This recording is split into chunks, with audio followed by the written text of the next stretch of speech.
মদনপুর গ্রামে লালু নামে একটি চাওয়ালা ছিল। সে ছিল খুবই গরিব। সে সারা রাত দিন চা বিক্রি করে কোনো রকমে তাদের সংসার চালাতো। এদিকে তার বউ রমা লোকের বাড়ি কাজ করে তাদের কোনো রকম সেই সংসারটি চালাতো। সেদিন সন্ধ্যায় লালু চায়ের দোকান খুলে বসে আছে। কিছু সময়ের মধ্যে বৃষ্টি নেমে আসে। বৃষ্টির জোর এতটাই বেশি ছিল যে ওখানে কেউ চা খেতে আসা তো দূরের কথা, রাস্তাঘাটে কোনো মানুষজনেরই দেখা মিলছে না। টানা 2 ঘন্টা বৃষ্টি হওয়ার পর পরিবেশটা একটু থমথমে হয়েছে। লালু ভাবলো আজ হয়তো কেউ চা খেতে আসবে না, তার থেকে বরং দোকানটা বন্ধ করে বাড়ি ফিরে যায়। লালু দোকানটা বন্ধ করে ছাতাটা মাথায় দিয়ে বাড়ির দিকে রওনা দিল। লালু যখন বাড়ি ফিরছিল তখনই তার নাকে হঠাৎ একটি গন্ধ আসে। সেই গন্ধটি ছিল খিচুড়ি আর বেগুন ভাজা। লালু তাই ভাবলো বাড়িতে গিয়ে বউকে বলবো খিচুড়ি আর বেগুন ভাজা করতে। ঠান্ডা আবহাওয়ায় খাওয়াটা বেশ জোরদারই হবে। চলতে চলতে লালু পৌঁছায় বাঁশবাগানের কাছে। ছাতা মাথায় নিয়ে সে আস্তে আস্তে চলতে থাকে। তখনই তার কানে ভেসে আসে একটি মহিলার কান্নার আওয়াজ। লালু সাথে সাথে একটু ভয় পেয়ে যায়। বাঁশবাগান অনেক দিনের পুরনো, ভূত প্রেতের আশঙ্কা করা যেতেই পারে। লালু চেপে বসলো। এই হাসির পিছনে কি রহস্য আছে? লালু তখন এগিয়ে চলল হাসির দিকে। একটু এগিয়ে আসতেই দেখলো সামনে কে যেন বসে আছে। সামনে যেতেই সে দেখলো একটা সাদা কাপড় পরা বউ বসে আছে। বউটা প্রথমে কিছু বলল না। লালু ভাবলো একবার কাছে যেয়েই দেখি, কিন্তু লালু যাবার আগে সে উঠে দাঁড়ালো। হঠাৎ পেতনিটি একটা ভয়ঙ্কর চেহারা নিয়ে লালুর দিকে এগিয়ে আসলো এবং লালুকে টেনে নিয়ে চলে গেল। এদিকে অনেক রাত হয়ে যাওয়ায় লালুর বউ বাড়িতে বসে বসে ভাবে আর বলতে থাকে, আমি এত বারণ করলাম যে ঝড় বৃষ্টির মধ্যে তুমি দোকান খুলো না, তাও আমার কথা না শুনে সে দোকানে চলে গেল। লালুর বউ অপেক্ষা করতে করতে কখন যেন সে ঘুমিয়ে পড়েছে তা সে বুঝতেই পারেনি। ভোর হতে লালুর বউয়ের যখন ঘুম ভেঙে যায়, ঘরের চারিদিকে সে ঘুরে দেখে যে লালু কোথাও নেই। সে তখন লালুকে খোঁজার জন্য বাইরে বেরিয়ে যায়। সূর্যের আলো তখনও দেখা যায়নি, যার জন্য পথ অন্ধকার রয়েছে। চলতে চলতে লালুর বউ পৌঁছায় সেই বাঁশবাগানের কাছে। হঠাৎ তার চোখে পড়ল দূরে একটি ছাতা পড়ে রয়েছে। কাছে যেয়ে দেখতেই লালুর বউ সেই ছাতা দেখে কান্না শুরু করে দিল। তখন রমা ছাতাটা হাতে নিয়ে বলতে লাগলো, গতকাল সন্ধ্যায় এই ছাতাটা নিয়েই দোকানে গিয়েছিল লালু, নিশ্চয়ই তার কোনো বিপদ হয়েছে। এত অন্ধকারে আমিই বা খুঁজবো কি করে? এখন বাড়িতে যাই, সকালে আলো ফুটতেই গ্রামের লোকজনকে ডেকে নিয়ে আসবো। সকালে আলো ফুটতেই লালুর বউ গ্রামের লোকজনকে সব ঘটনা বলে। তখন গ্রামের লোকজন লালুর বউয়ের সাথে সেই বাঁশবাগানের কাছে আসে।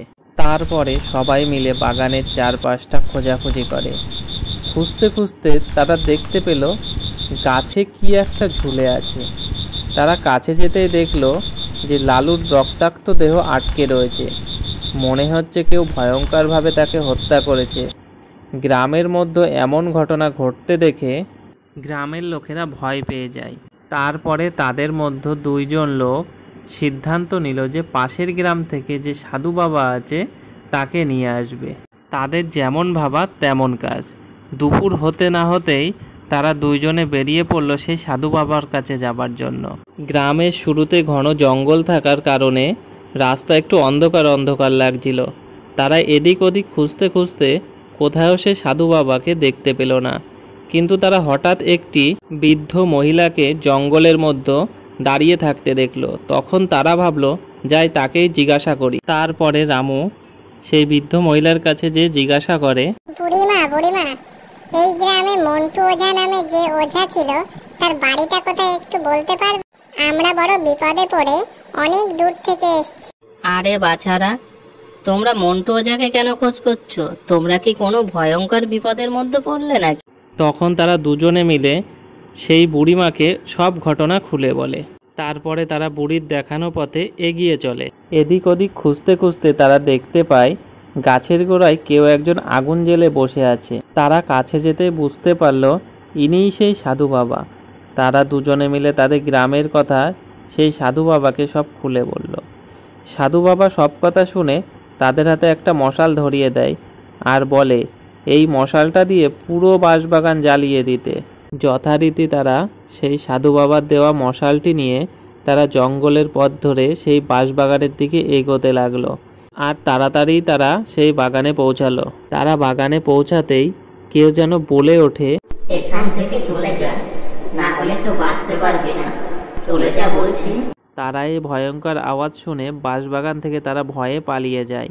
পরের দিন সকালবেলায় সেই লোকটি জমিদারের বাড়ি যায় এবং সব ঘটনা সে বলে। জমিদার তার মুখে সব কথা শুনে তখন জমিদার বলে, ঠিক আছে, ব্যাপারটা আমিই দেখছি। তুমি বরং এক কাজ করো, গ্রামের লোকজনকে সবাই আমার কাছে পাঠিয়ে দাও। আমি তাদের সাথে আলোচনা করে আজকে সন্ধ্যায় নয় যাব। রামু তখন গ্রামে এসে সব লোকজনকে ডাকে এবং সব ঘটনা বলে। আরও বলে যে আজকে সন্ধ্যাবেলায় জমিদার তার বাড়িতে সবাইকে যেতে বলেছে। সন্ধ্যাবেলায় গ্রামের লোকজন জমিদারের বাড়িতে গেলে জমিদার তখন গ্রামের লোকজন নিয়ে সেই বাঁশবাগানের দিকে যেতে থাকে। জমিদার যখন সব গ্রামের লোকজনকে নিয়ে সেই বাগানে আসলো তখন সেই বাগান থেকে কেউ যেন বলে ওঠে, এখান থেকে চলে যা, না হলে কেউ বাঁচতে পারবি না, চলে যা বলছি। সাথে সাথে কোথা থেকে একটা দমকা হাওয়া আসলো। মশালটা বাতাসে জোরে প্রায় নিভে যাবে সঙ্গে সঙ্গে জমিদার সেই মশালটা ছুঁড়ে দেয় বাঁশবাগানের দিকে। কিছুক্ষণের মধ্যে সারা বাঁশবাগান ছড়িয়ে পড়ে আগুনে। কিছুক্ষণ পরে বাঁশবাগানের চারিদিকে শান্ত হয়ে পড়ে। পরের দিন সকাল হতেই লালুর বউ জমিদারের বাড়ি আসে আর বলে, জমিদার বাবু, লালু মরে যাওয়ায় তো আমি খুব অসহায় হয়ে পড়লাম। আপনি যদি আমাকে একটু সাহায্য করেন তাহলে হয়তো আমি নিজে চার দোকানটা চালাতে পারি। তোমাকে কিভাবে সাহায্য করতে পারি রমা? তেমন কিছুই না, আপনি যদি আমাকে কিছু টাকা দেন তাহলে হয়তো আমি চার দোকানটা আবার শুরু করতে পারবো। ও, এই ব্যাপার। ঠিক আছে, এ নাও, তুমি এই টাকাগুলো নাও, নিয়ে তুমি দোকানটা আবার চালু করো। ধন্যবাদ জমিদার মশাই। এই বলে লালুর বউ রমা সেখান থেকে বাড়ি চলে গেল। পরের দিন সন্ধ্যাবেলায় লালুর বউ রমা যখন সেই চার দোকান খোলে তখন সেই চার দোকানে অনেক লোক আসে এবং চা খায়। এদিকে জমিদার সন্ধ্যাবেলা ঘুরতে ঘুরতে সে রমা চায়ের দোকানে আসে এবং রমাকে বলে, রমা, বেচাকেনা কেমন চলছে তোমার? আজ্ঞে জমিদার মশাই, আপনার আশীর্বাদে চায়ের দোকান খুব ভালোই চলছে।